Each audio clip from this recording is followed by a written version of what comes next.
ನೆಲಮಂಗಲ ಬಳಿ ಮಂಗಳಮುಖಿಯಿಂದ ದರೋಡೆ ಮಾಡಲಾಗಿದೆ. ದರೋಡೆ ಮಾಡಿ ಪೊಲೀಸರ ಅತಿಥಿಯಾಗಿದ್ದಾರೆ ಈಗ ಮಂಗಳಮುಖಿ.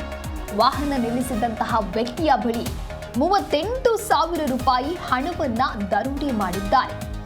ಆಂಧ್ರದ ವೇಣು ಎಂಬಾತನ ಬಳಿ ಹಣ ದೋಚಿದ್ದಾರೆ ದಿಶಾ. ಹೆದರಿಸಿ ಬೆದರಿಸಿ ಹಣ ಕಸಿದುಕೊಂಡಿದ್ದಾರೆ ಮಂಗಳಮುಖಿ ದಿಶಾ. ಪೊಲೀಸ್ ಠಾಣೆಗೆ ತೆರಳಿ ವ್ಯಕ್ತಿಯಿಂದ ದೂರು ದಾಖಲಿಸುತ್ತಾರೆ.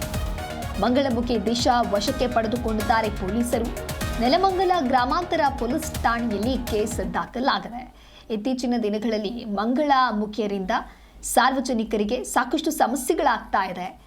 ಬೆಂಗಳೂರಿನಲ್ಲಿ ಕಳೆದ ಕೆಲವು ದಿನಗಳ ಹಿಂದೆಯಷ್ಟೇ ಹಣಕ್ಕಾಗಿ ಡಿಮ್ಯಾಂಡ್ ಅನ್ನ ಇಡ್ತಾ ಇದ್ರು ಮಂಗಳಮುಖಿಯರು. ಅದಾದ ನಂತರದಲ್ಲಿ ಯಾವಾಗ ಯಾರು ಹಣವನ್ನ ಕೊಡೋದಿಲ್ಲ, ಅದಾದ ನಂತರದಲ್ಲಿ ಹಣವನ್ನ ಯಾಕೆ ಕೊಟ್ಟಿಲ್ಲ ಅಂತೇಳಿ ಅವರಿಗೆ ಅವಾಚ್ಯವಾದಂಥ ಶಬ್ದಗಳನ್ನು ಬಳಸಿ ನಿಂದನೆಯನ್ನ ಮಾಡುವಂಥದ್ದು ಅಥವಾ ಅವರ ಬಳಿ ಅಸಭ್ಯವಾಗಿ ವರ್ತನೆಯನ್ನ ಮಾಡುವಂಥದ್ದು, ಈ ರೀತಿಯಾದಂತಹ ಪ್ರಕರಣಗಳಾಗ್ತಾ ಇತ್ತು. ಇದಕ್ಕೆ ಸಂಬಂಧಪಟ್ಟಂತೆ ಪೊಲೀಸರು ಬಂದು ಅವರಿಗೆ ಎಚ್ಚರಿಕೆಯನ್ನು ಕೊಡುವಂಥ ಕೆಲಸವನ್ನು ಕೂಡ ಮಾಡ್ತಾರೆ.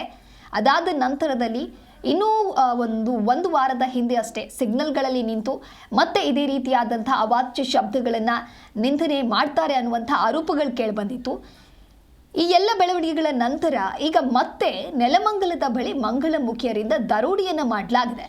ದರೋಡೆ ಅಂತ ಹೇಳಿದ್ರೆ ಬರೋಬ್ಬರಿ 38,000 ರೂಪಾಯಿ ಹಣವನ್ನು ದರೋಡೆ ಮಾಡಿದ್ದಾರಂತೆ. ದರೋಡೆ ಮಾಡಿ ಸದ್ಯ ಪೊಲೀಸರ ಅತಿಥಿಯಾಗಿದ್ದಾರೆ ಮಂಗಳಮುಖಿಯರಿಂದ ಇದೇ ರೀತಿಯಾದಂತಹ ಪ್ರಕರಣಗಳು ದಿನೇ ದಿನೇ ಹೆಚ್ಚಾಗ್ತಾ ಇದೆ.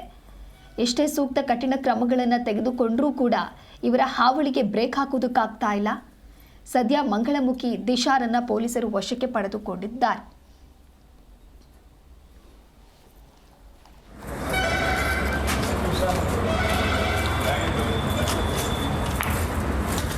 ತೆಗಿ ಬ್ಯಾಗ್ ತೆಗಿ. ಏನು ಆಗಲ್ಲ ಬಿಡು.